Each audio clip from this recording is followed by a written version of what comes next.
السلام عليكم، سعيد بلقياكم مرة أخرى. اليوم سوف نتكلم عن آلية التقلص العضلي. تستعمل العضلات بشكل يومي للقيام بالأنشطة اليومية، فمثلا هذه السيدة تستعمل عضلات اليد لحمل قلم وكتابة بعض الأسطر. عضلات القلب والعضلات الملساء هي عضلات لا إرادية، في حين أن العضلة الهيكلية المخططة هي عضلات إرادية، أي أن الشخص يمتلك القدرة على التحكم بإرادته بهذه العضلات بالاستجابة لمختلف التنبيهات العصبية. تتكون العضلة الهيكلية المخططة من حزم من الألياف العضلية التي تضم عددا كبيرا من الألياف، ويتكون كل ليف عضلي من حزمة من الليفات العضلية التي تعتبر كل منها بمثابة خلية عملاقة. تتقلص أو تتمدد العضلة الهيكلية عندما تستقبل سيالة عصبية من الجهاز العصبي. الموصل العصبي العضلي هو مشبك كيميائي يتشكل من اتصال بين المحطة قبل المشكية لعصبون حركي والغشاء بعد المشبكي لخلية عضلية. يحتوي كل ليف عضلي على عدد من الليفة العضلية، ويتكون كل ليف عضلي من الساركوميرات، والتي هي عبارة عن تجمع منظم لخييطات بروتينية، وتعتبر الساركومير بمثابة الوحدة البنيوية والوظيفية للعضلة.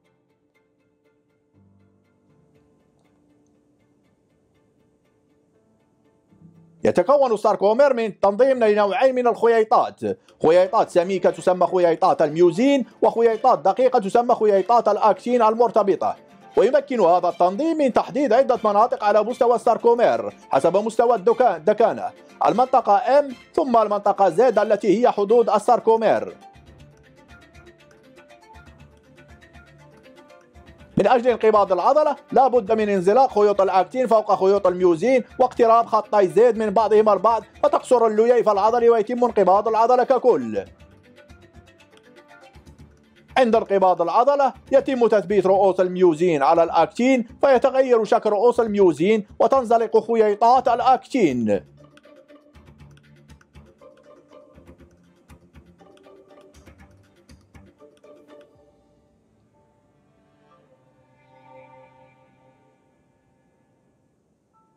الانقباض العضلي يبدأ بحلمة جزيئة ثلاثي أدينوزين فوسفات إلى ثنائي أدينوزين فوسفات زائد فوسفات، وارتباط رؤوس الميوزين بمواقع على الأكتين. بعدها تدور رؤوس الميوزين نحو مركز الساركومير، ويتم تحرير أدينوزين ثنائي فوسفات زائد فوسفات من طرف رؤوس الميوزين، ويرافق هذا الدوران تقصير طول الساركومير وتقارب المنطقتين زد. بعد ذلك يتم تثبيت جزيئة جديدة لأدينوزين ثلاثي فوسفات على رؤوس الميوزين، وتنفصل رؤوس الميوزين عن مواقع على الأكتين.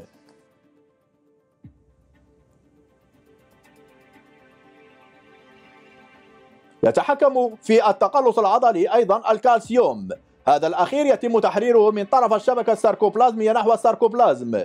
يتكون خييط الأكتين من العديد من الجزيئات الكروية على شكل سلسلتين ملتويتين، وترتبط بهما بروتينات أخرى مثل التروبونين والتروبوميوزين. عندما تكون العضلة في حالة استرخاء يعمل التروبوميوزين على حجب مواقع ارتباط رؤوس الميوزين على الأكتين.